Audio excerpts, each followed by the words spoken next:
Next, the Japan Rugby League One, the JRLO. John, who do you like there? The Kintetsu Liners are the Matt McCarthy version of rugby. Bet against them. This is the Rugby Odds, where an unlikely pundit panel of a wordsmith, a WWE legend, a rugby star, and a supermodel scour the globe, seeking best bets and bad behavior. Are you not entertained? Thank you. Your applause is much appreciated. And before I completely turn into Porky Pig, that's all, folks. We got a big show. If you look in the sponsor opportunity green room, for instance, you'll see WWE Hall of Famer turned rugby advocate John Bradshaw Layfield and his pal King Gift Egbelu, the inventor of words, back from his rugby sojourn, and they're prepping diligently and with good reason, because if you look at the Your Company Name Here slate, hint, hint, you'll see we have NRL, we have MLR, we have URC, we have Six Nations, and we have George Hook waiting in the wings. So let's bring in John and Gift now. Gentlemen, 60 and 45. What a great week we had. This is like the 18th time we started the show. And John, nobody's perfect, but you were pretty close. What was your record? Like 22 and 13 or something? What was it? It was excellent. The King and I know rugby. Amen. Bam! Boom! Bam! Gifted, you and I were tied, but unfortunately, I get the wooden spoon. Dang right. Because I believed certain things that would happen and they didn't happen, specifically in the NRL, which segues to us talking about the NRL. John, reactions for the big event in Vegas by the National Rugby League? The Manly Sea Eagles show up in America. I've always thought this is the worst name of any town in the history of the world, but I did a little research on it. Captain Arthur Phillip lands at the KMI clan, and he looks at him and goes, these are some badasses. So that's how they got the name. They even kidnapped him, stuck a spear through his shoulder, and he finally gets loose, and he doesn't allow retribution because he knows those some badass boys that'll come get me again. So I am now a fan of the Manly Sea Eagles. Not the name, but the other name is kind of cool. And they whooped them Rabbitohs, by the way. That was a good game.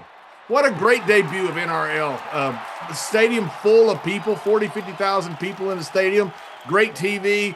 The TMO, they don't call it TMO because it's actually good, worked very well. I thought the game was excellent. The Manly mea culpa from John Bradshaw Layfield. Look at a punk ass Captain Arthur Phillip. He lands there. He goes, these are Manly guys.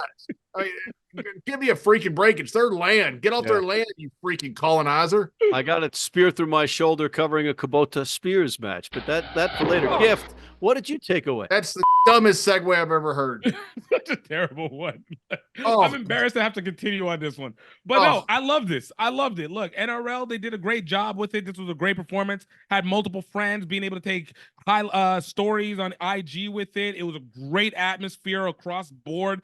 Game looked great. I question tackling. Everybody high tackles. I'm a little bit thrown by that one. It's a lot of shoulders that are happening here, but I'm gonna give them the credit because I am learning to deconstruct my bias against rugby league because I refuse to continue the brainwashing that has been placed upon us for all these years as a rugby union fanatic. I'm coming back to the people. I'm coming back to the people. Wow, Gift, that was, I don't know how to follow that. I can't other than say that my picks were poop. You guys been watching the Miami MLR commentators. At one point, they said the hounds were growling and the sharks were biting. That was their astute commentary. It was really not good. Yeah, no comment at this time. But let's go to the MLR, John. You allowed us to segue. We're not going to do our picks. We'll do that in the segment after because we have George waiting. But reactions of weekend one, John. Like I thought what we expected was going to happen happened. The Free Jacks looked awesome. The Anthem, I don't think they have a chance of probably winning a game this year. Seattle and San Diego played a phenomenal game up in Starfire, and the LA team looked really good. And Dallas got a win at the end. I know a couple of yellow cards, a real lack of discipline for the LA team. But I thought some pretty good action, some pretty good rugby. And the Hounds holding on in Miami. Gift? I mean, look, you start off with the rivalry that's not really a rivalry, and Gold beating the Glory again. I think every single year except for once since they came together. And I think it was a good look to see the expansion teams kind of pop out. I mean, every one of them lost, but it was kind of good to see. And New England is adding beast mode. Like, they're just picking up where they left off. I hate to see that region get another dynasty, but God, dog, when it looks good, it looks good. Like, I can't even hate on that one. Well, how about Henderson up in Seattle for San Diego with that penalty goal from the 50-meter line, not even head straight on, and he hits it, and then he points to the crowd and tells them to be quiet, and 2 seconds later, Lepetti gets the pass and goes into the try zone at death for them to win. Amazing. And then you also had the drop goal for the Jackals to beat L.A. A lot of exciting stuff, a lot of last-minute wins, and the Chicago-Miami finish. Who wanted to win that game? Nobody wanted the ball at the end. Look, they were both not used to their own Miami weather. You know, one's coming from Argentina where the weather's calm. The other one's coming from Chicago. They're not used to having weather except for freezing coldness. Like, it was confusing for everybody. I get it. All right, Gift, speaking of confusing, before we go to break, you used to call Atlanta Sedity, New Orleans. Yes. And you called San Diego Sedity, L.A. Yes. Now that Atlanta has moved to L.A., what are they?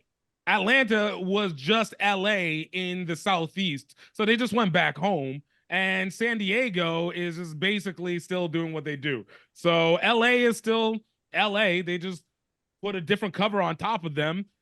But there's not Sedity, Atlanta, LA? No, Atlanta doesn't exist anymore. We don't ever have to think about them again. It's like 3/4 of the same people, though. It's but there's a difference between F Atlanta forever and LA just being LA. That's what's good about Atlanta is they showed exactly how not to run a club. Exactly, because it's Atlanta. That's what happens for being that arrogant. Everything wrong they could do, branding, everything they did was wrong. To be fair, the first group did it right, and then they got it wrong with the new group. But you know what group is still there? New Orleans, because we do it right, because we're the originals. Get it right. Bam! Bam! Gold mine. Marie Laveau. Gold. On that note, we're going to go gold and go to our commercial break. We'll be right back with George Hook after this. I'd like to bourbon bottle your head up at Bourbon Street. What I'd like to do, Matt. Bam! We'll be right back. Need a great price on a new vehicle? Sheehy makes it easy. Easy Price shows you our lowest prices on the Mid-Atlantic's largest selection. Find your best price online or at any of our 31 dealerships. It's easy at Sheehy. Sheehy.com. If you're in New York City and want to watch some great rugby, have some great food, and some great times, go to the world's best rugby pub, the Pig and Whistle on West 36th Street.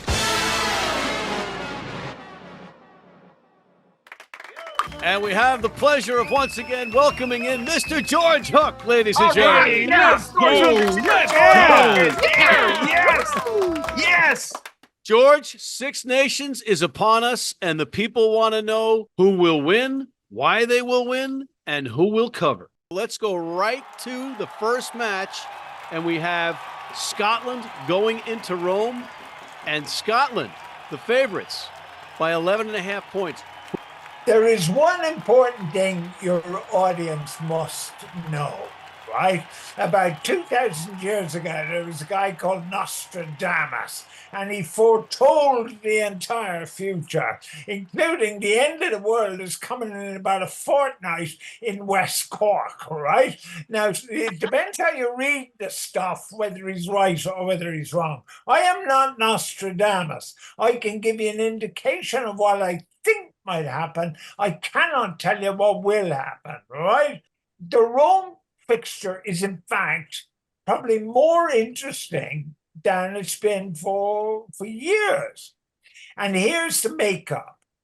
The Italians have got a super backline and a pretty dodgy pack of forwards. However, they have a very good defense. Scotland have a very strong set of forwards and a backline marshaled by probably the best fly half in the tournament in the shape of Finn Russell and maybe the best place kicker to boot. So if you put those things into Nostradamus's folder, yeah, 11 points is about right. But, I mean, Italy and Paris were robbed. They've done well. Like, they did well against Ireland, where, like, the old newspapers over here were saying we weren't great, we weren't great, we weren't great. We weren't great because we weren't allowed to be great by them, even though we won okay in the end. So the new coach has done a good job. So my view is, if we're looking for a surprise this weekend, this could be it. Gentlemen, you just heard what the man said. You heard his wisdom. John, what's your pick on this game? I completely agree with Mr. Hook, as I should, because he's so knowledgeable about rugby. That's why he's here. This is a banana peel game for Scotland. How in the world can you prepare to play a resurgent Italy side when all you've done is send your B side, if you want to Italy and beat the Italians? This is a different Italian team. Scotland has come off at a very emotional, great win against England. This is a perfect letdown spot. I think Scotland probably beats them by more than 11, but don't be surprised if this is close. And if this is close, there could be a major upset in Rome. What's your pick? I'm going with Scotland to cover the points. I think that's most likely what happens, but George is right. This is a banana peel game for the Italians. Something crazy could happen there. I'm got to concur with the rest. I do think Scotland absolutely takes this one, but I do disagree with the fact that this is a banana peel game, only because of the fact that we had this break. If this was right after that England game, absolutely feel like this would be a much closer game, but I feel Scotland has gotten the time, the rest. Look for Scotland to absolutely take this one with the points and the win overall. Easy peasy. I'm going to go in a different direction. I'm going to take Scotland to be leading by 5.5 points at minus 115. I also think Scotland's going to win by the spread. Hold that thought. We'll be right back.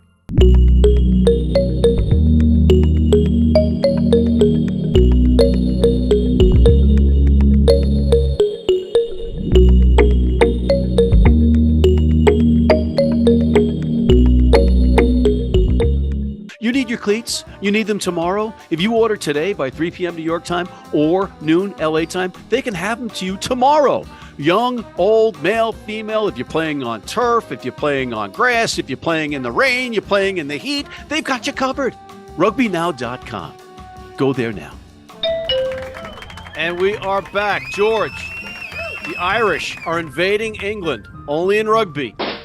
Andy Farrell and co. going into Twickenham, and Ireland favored by 12.5 points. Twickenham, you must remember, once upon a time in the amateur game, the percentage of home winners was huge.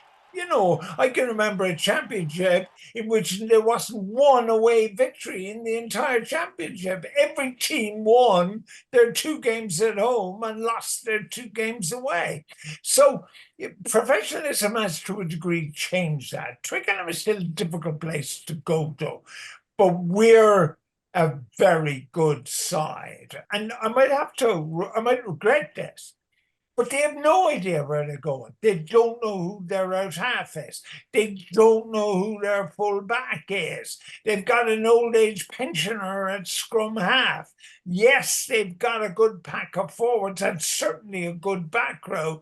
But if they kick the ball to Ireland, then they're just inviting disaster. Hopefully Keenan will be fit. That's obviously a very important caveat. Although Frawley did well. But to kick the ball to Lowe and to kick the ball to Keenan, you're asking for trouble with this Irish team. So you're picking Ireland, and you think they'll win by the spread?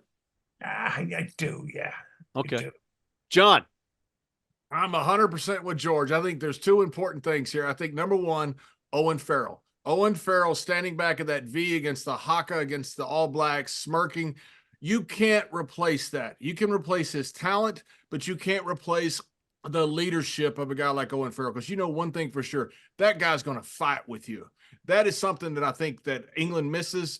Everything else George said, I think, is also correct. I think Jamie George and Marlon Toji are going to play like they did in the World Cup. They're going to play like absolute beast and warriors, but it's not going to be enough. Ireland is that much better. I think Ireland beats them despite England's game effort and beats them by the points. Gift. Look, I said from the very beginning that I thought that England was going to end up winning the Six Nations. And how's that going for you? I'm not wrong yet. Oh, not disappointed. I also said I didn't believe there was going to be a Grand Slam winner. That being said, the last game against Scotland was one that I expected England to be able to take, and this would be the game that they would have to make up to be able to continue that streak.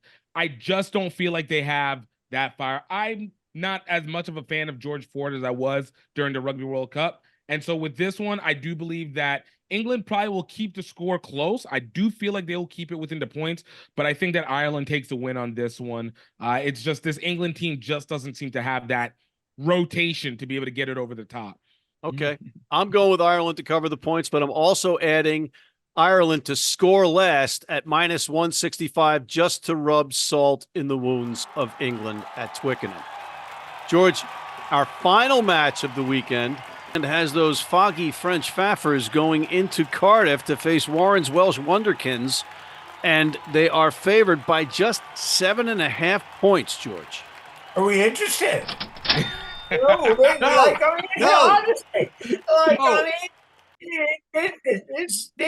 I just like I cannot work it out. Just watch the movie Napoleon, and it opens up with the French Revolution and everything else. So only the French could get all that totally mixed up, all right? And they kill a couple of nice people who just happen to live in a big house.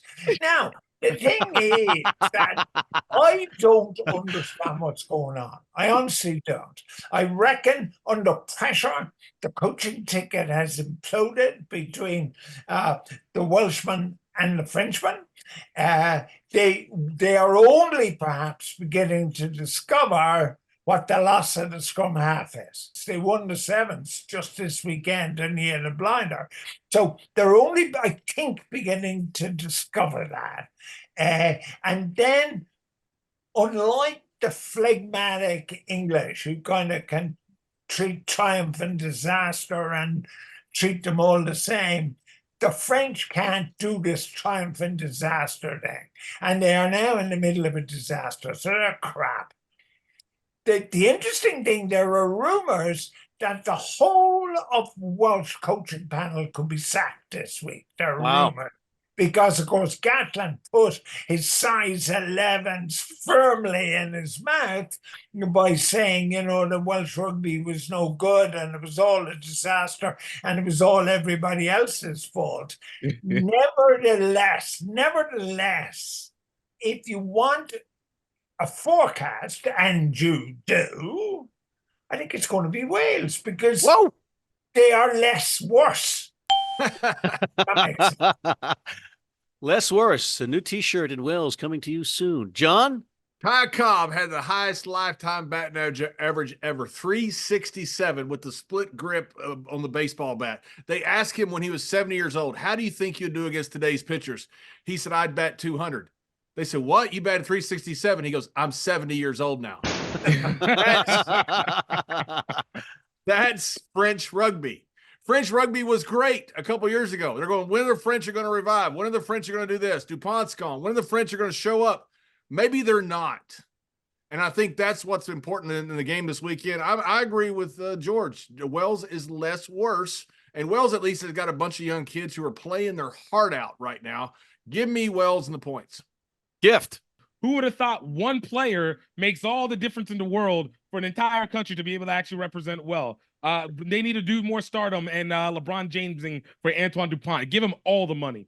In this one, like Wales, again, I don't have any confidence in Wales whatsoever. Regardless of whatever it is, France is going to talk a soliloquy, eat their cheese and wine in the locker room, come out, get a stupid win, but it's not going to mean anything because it's going to be the ugliest, dirtiest win. But Wales is going to cover the points on this one. Do they eat cheese and wine in the locker room? Did you not see the documentary? No. Halftime, cheese, wine, vegetable plate, super French. 7.5 points is a lot of points, but I'm going to go in a different direction again. I'm going to take Wales to score first, and that's at +110 And I think they're going to score first because of that pressure playing in that stadium. The fan base and the youthful exuberance will make the French cough up a faux pas and maybe an early penalty goal. And on that note, we want to thank Mr. George Hook for coming on once again. Thank you, George. Here. Let's go. Let's go. Yeah. Be right back after this.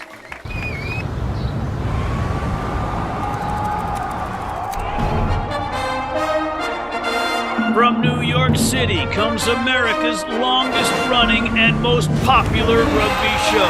The biggest names in Major League Rugby, MLR highlights, and big match previews. Rugby Wrap-Up presents MLR Weekly, made in New York City. We are back, guys. Let's. You look like a turd in a punch bowl with your head sticking out, all dressed up, everything but your head, potato head sticking out. That's what you look like. Okay, all right. Let's segue from that to the URC, the United Rugby Championship. They're not playing this coming weekend because they have brains in their head, like the Premiership. Yet the top 14 is playing again, so we're going to give them short shrift. But URC had some great action. John, any takeaway from this weekend? Yeah, I thought the Stormers would be playing the Bulls a lot closer. The game was closer than the score ended up being, but still the Bulls are the best team in South Africa. And I think the URC is going to come down to the Bulls versus Leinster. And I think that all boils down to home field advantage. They play down in South Africa. I think the Bulls win it. They play in Ireland. I think Leinster wins it. Gift, how about you? I concur with what Champ said exactly because I do feel like the Bulls are going there's to a be shock up to the championship. Hey, don't hate because greatness recognizes greatness. But I also speak on the volume that Munster, man, they came out with a different fire versus Zebri. I feel like the time off has just given them like that hunger to really be back in it. I started to feel like they were getting slow or at least getting complacent. So I do love what they have going on there, and Sharks suck. The Sharks are just terrible. I used to think that the Sharks had a chance, but they are terrible. Well, they're talented, but they're terrible together. And their back row is awesome. You know, they missed Eden Etzebeth this past week, but still, they loaded with talent, and they're the most underperforming team in the world. Yeah. Consistently. All right, let's get to some Major League Rugby picks. We're each going to pick one game and tell the audience why we're picking the game, and then we're going to do a lightning round on the remaining games. John, you're up first. You're on the clock. Urban Rugby Championship is in D.C. this week, and we're going to crown a national champion. These guys are absolutely changing the game using rugby. That's my pick of the week, but you also got Old Glory at home in their new stadium. Unfortunately, they got the Free Jacks coming in, and I don't think there's a chance in the world. I think the Free Jacks absolutely run them out of their own field. Gift. Man, look, it's good to be able to root for New Orleans and have hope again because they got they're minus 20 against the Anthem. And at home. So look for New Orleans to absolutely continue to ride on the points and get that win. Before I give my pick, I want to give a salute to West Point, Army versus Cal. Emotional week for Army. Not only did the seniors get their post assignments, but they were celebrating the life of Stephen Dwyer, who we lost tragically in a helicopter training accident over the Mediterranean. But they honored him, and then Army just went and channeled all of that energy into an amazing win over a tough Cal team. Cal showing a lot of class, but Army relentless. But my pick of the week here is Rugby Football Club LA. They had 4 yellow cards that cost them dearly after scoring 4 tries in the first half against Dallas. I think this is an explosive team. It's a team that's going to fly under the radar. And I think at home, they correct those mistakes and maybe knock off an unsuspecting Houston SaberCats team. Is there that much a lack of creativity in LA that you can't even name this team? Name them the LA Monsters. Name them the LA Ghostbusters, the LA Nephilim, the LA Dragons. Who cares? Name them something other than Rugby Football Club. The LA Nepo babies. Or just call them by Riflica, which is the acronym, Riflica. All right, the remaining matches in a lightning round. Utah hosting Chicago. Utah favorites by 3. John. The Road Warriors in Utah. Gift.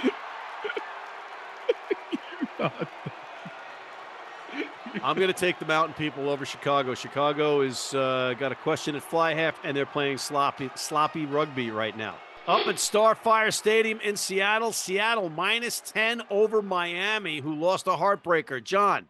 Not as far as you can travel in continental America, Miami to Seattle, it's where dreams go to die. That defense is freaking legit in Seattle. Give me Seattle at home. Gift. Yeah, look, you go from one rainy to the next rainy, but with a little bit of snow and ice and misery. Hey, give it to Seattle because that's where they thrive best. And if it is raining, we saw how Miami could not handle the ball in the rain. So it's going to be double pressure for them in Seattle. I'm going with Seattle. Pressure for them. Then we've got Dallas hosting San Diego. San Diego, the road favorites by 6, John. I picked Dallas last week to win, and they won. Look, Dallas has got a solid team. LA made every mistake you could make, then kind of gave it away. Dallas at home, this is going to be tough. 6 points. Give me Dallas. I'm not sure they're going to win. I think they cover. Ooh, Gift. Man, look, I got to love Dallas getting theirs now, but I do think it all comes to an end on their one-game streak. San Diego played well against Seattle. Looked at San Diego to cover the spread, get the win on this one on the road. I think San Diego's veterans calm the clubhouse a little bit. They get back on track, and San Diego wins. But I think Dallas keeps it tight. So I'm gonna go like with John. Let's go down under to Super Rugby. John, what's your pick of the week in Super Rugby? Waratahs to take on the Highlanders. Waratahs given 3.5 points. Give me the Waratahs. Gift. Look, man, I'm going to look at Fiji and Drua versus Crusaders, man. Two teams that are trying to be able to get back after tremendous surprising losses. But I'm going to give this one over to the Crusaders because simply they're just a better team. I'm going to go with the Brumbies versus the Western Force. I think they're going to go over in that match. That's my pick there. Now to the NRL. We're pressed for time, so just one pick each. John. I'll take the Warriors at home in New Zealand over the Sharks. Give them laying 4.5 points. Don't care. They're going to cover. Gift. Look, man, Panthers are going to continue their dynasty run. They start off, and they're going to take down the Storms because they scratch, unlike the Floridians. They boom! I'm going with the Eels to electrify the Bulldogs. Eels -6.5. Finally, our picks of the week. John. I picked it before in the Six Nations, but it's my pick of the week. I think Ireland goes into Twickenham. They know this is a legacy game. They got to take care of them. I think the Scots are going to be more important to take care of. They got to take care of England first. England's going to fight like warriors that they are. Ireland, though, is too much for England. I think they're going to cover. Ooh, Gift. Look for Africa games are happening this weekend. Look for Nigerian women to be able to take the Rugby Sevens championship this year. They are going up against Kenya, who's going to be the overall favorite, and Uganda, who's the dark horse. The Nigerian women are coming out strong. They finally got the funding deserved. They're about to show out. Let's go for the green and white. Bam! I'm going with the MLR. I'm going to go with NOLA versus the Anthem. I'm going with the over plus 48 points. And on that note, I want to thank the WWE Hall of Famer turned rugby advocate, John Bradshaw Layfield, his sidekick or compadre, King Gift Egbelu, the inventor of words, Irish rugby legend George Hook, and thank you for tuning in. Please check out our other shows, including MLR Weekly, the College Rugby Wrap-Up. Hit that subscribe button on YouTube. Sign up for our weekly newsletter, and please join our American Red Cross blood donor team. What was that you said, John? What? What was that, John? Urban Rugby Championship, you dummy. Shout out Marcus Woods. Boom. Bam. DC.